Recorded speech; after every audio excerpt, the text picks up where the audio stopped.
ശൈത്യകാല സമ്മേളനത്തിന് നാളെ തുടക്കം. വഖഫ് നിയമ ഭേദഗതി, ഒരു രാജ്യം ഒരു തെരഞ്ഞെടുപ്പ് ബില്ലുകൾ ഈ സമ്മേളന കാലയളവിൽ അവതരിപ്പിക്കാനാണ് സർക്കാരിന്റെ നീക്കം. വഖഫ് നിയമ ഭേദഗതിയിൽ സംയുക്ത പാർലമെന്ററി സമിതി റിപ്പോർട്ട് തയ്യാറാക്കി കഴിഞ്ഞു.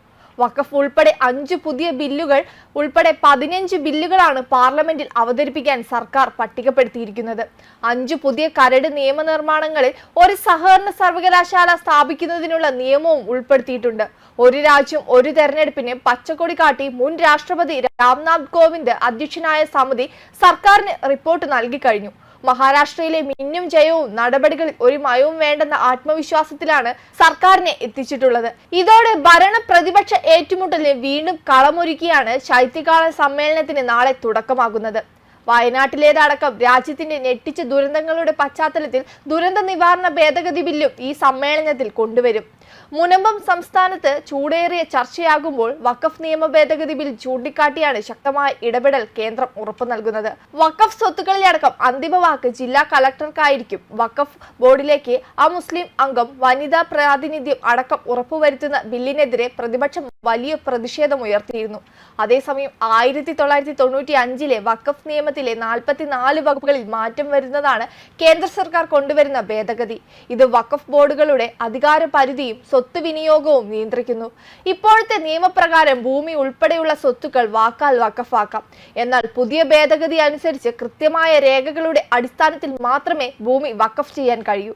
ഭാവിയിൽ തർക്കങ്ങൾ ഉണ്ടായാൽ മതിയായ തെളിവുകൾ ഉണ്ടാവില്ല എന്നാണ് ഈ വ്യവസ്ഥയ്ക്ക് സർക്കാർ നൽകുന്ന ന്യായീകരണം. കാലാകാലങ്ങളായി മതപരമായോ ജീവകാരുണ്യപരമായോ ആയ ആവശ്യങ്ങൾക്ക് ഉപയോഗിക്കുന്ന ഭൂമിയെ വഖഫ് ഭൂമിയായി പ്രഖ്യാപിക്കാൻ ഇപ്പോൾ കഴിയും. എന്നാൽ ഭേദഗതി നടപ്പായാൽ ഉപയോഗത്തിലൂടെ വഖഫ് എന്ന ആശയം റദ്ദാക്കപ്പെടും. വഖഫ് ഭൂമി സർവേ നടത്താൻ ഇപ്പോൾ സംസ്ഥാന സർക്കാരുകൾക്ക് സർവേ കമ്മീഷണറെയും അസിസ്റ്റന്റ് കമ്മീഷണറെയും നിയമിക്കാം. എന്നാൽ ഭേദഗതി പ്രകാരം അതാത് ജില്ലാ കളക്ടർമാരാണ് സർവേ നടത്തേണ്ടത്.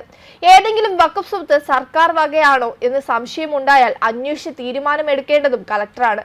അതാത് തർക്കങ്ങളിൽ വഖഫ് ട്രൈബ്യൂണലിന് പകരം കളക്ടർ തീരുമാനമെടുക്കും. കളക്ടർ റിപ്പോർട്ട് സമർപ്പിക്കും വരെ തർക്കമുള്ള സ്വത്തുക്കൾ വഖഫായി കണക്കാക്കില്ല എന്നും പുതിയ വ്യവസ്ഥയിൽ പറയുന്നുണ്ട്. അതാത് സർക്കാർ അന്തിമ തീരുമാനം എടുക്കും വരെ തർക്ക വസ്തുവിൽ വഖഫിന് നിയന്ത്രണം ഉണ്ടാവില്ല. വഖഫ് ട്രൈബ്യൂണലുകളുടെ ഘടന മാറ്റിയാണ് പുതിയ ഭേദഗതി കൊണ്ടുവരുന്നത്.